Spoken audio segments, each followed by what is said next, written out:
Hello and welcome to another great money method in Gran Turismo 7. In today's video we are using the Jaguar XJ220 and we are going to be doing a 700 performance points build to use around Le Mans. So now if you don't already have this vehicle, the car is available for purchase from the legendary dealership for a cost of 615,000.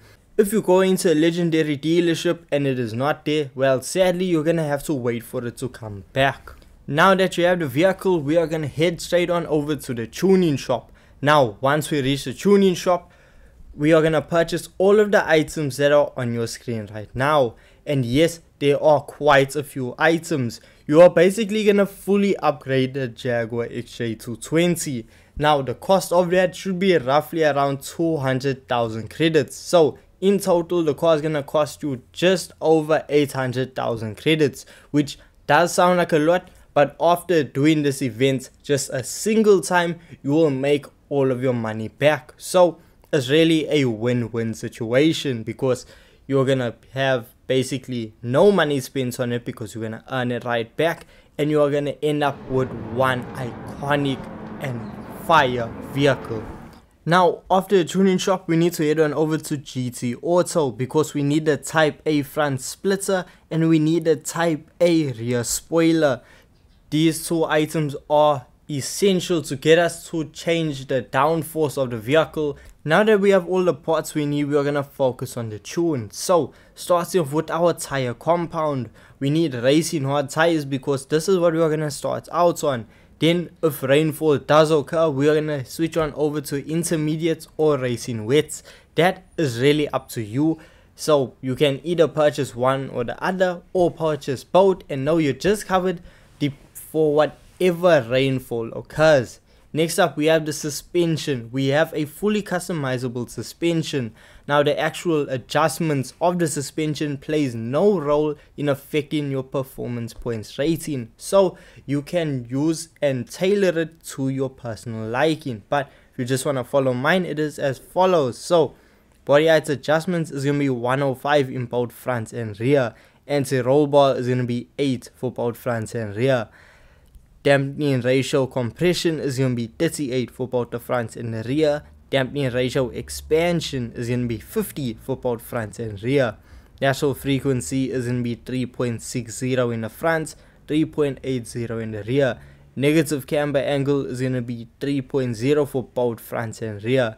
Your toe angle in the front is going to be 0.10 going outward and 0.20 going inward. Now differential, I did not add one, you don't need it, it's not necessary.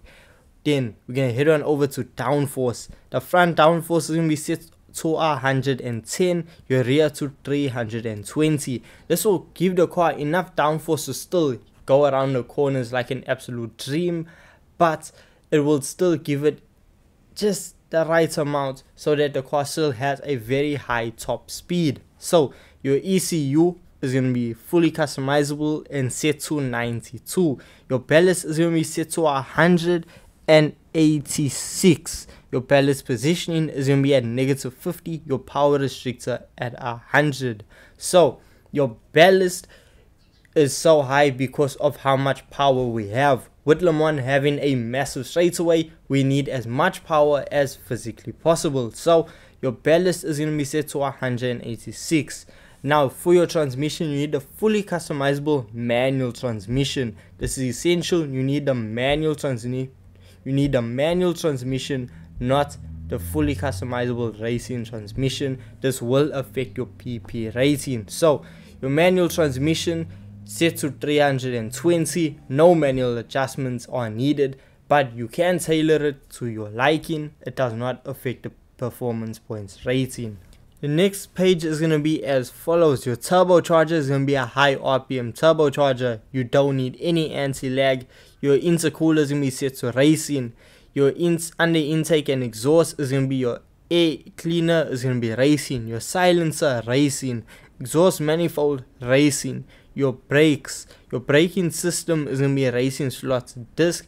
This you can really pick and choose whatever you want. Your brake pads are going to be racing. Your handbrake normal, brake balance normal, steering angle normal. Your clutch and flywheel is going to be racing. So then what parts we have installed are the stroke up, engine balance tuning, polish parts, high lift camshafts, your racing crankshaft, stage 1, 2 and 3 weight reduction. We did not do any increased body rigidity. So that's just a reminder of the parts that you should already have purchased. So this is your 700 performance points tune, and let's see how it actually performs out on circuits. So now once you load in, the first thing you want to do is set your fuel map over to fuel map level 6.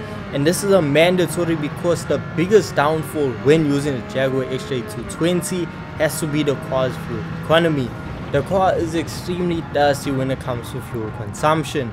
You are only going to be able to get 2 laps out of it in this event, which compared to other vehicles is very poor quality, but it could be worse. I have tried vehicles that can only complete 1 lap before it needs to go into the pits. Now with the Jag having such poor fuel efficiency, well, it has one strong suit, and that is its straight line speed. The car is able to do over 320 kilometers per hour without slipstreaming any of the opponents. The car is just super powerful, and that is the biggest upside to using the Jaguar XJ220. On the hardest difficulty, it just reels in the opponents in front of you and makes the event super easy. Now the car is not a one-trick pony. The car has great brakes and also relatively decent handling. So when you come up to a corner, you know, okay, you're going to be able to actually make it around the corner in one piece. Now once you get used to the vehicle, you'll be able to understand, okay, I need to brake here, I need to slow down here, I need to take the corner like this to just make it more optimal. But even with me not having the same knowledge and experience with the car as yet, I was able to set a 4-minute lap time, 4 minutes flat around the circuit. There are very few cars that can actually do that. So if the Jaguar had 3 laps of fuel in it, this car would be one of the best vehicles to use for this event. Now even on the hardest difficulty, the AI set a 4 minutes and 16 second fastest lap. So if you're going 16 seconds faster than the fastest car in the event, it's just a cakewalk. But now with you having to refuel every second lap, it does decrease your lead, but by the end of the event you should finish the race with over a minute lead between you and second place. It's such a super easy vehicle to use. It's really affordable, great power. The only downside has to be the car's fuel efficiency. The car is way too dusty in my opinion, but hey, hopefully if they do eventually add the race car version, which this is meant to look like, well, the fuel efficiency should actually improve.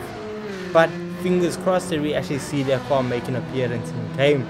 But until then, we still have a great easy money method to use for the Jaguar XJ220. If you did go on to enjoy this video, don't forget leave a like and subscribe for more money methods in Gran Turismo 7 content. And if you want to see what the fastest one is, well, click the video on screen now and enjoy. Thank you so much for watching, and I'll see you guys in the next one. Peace.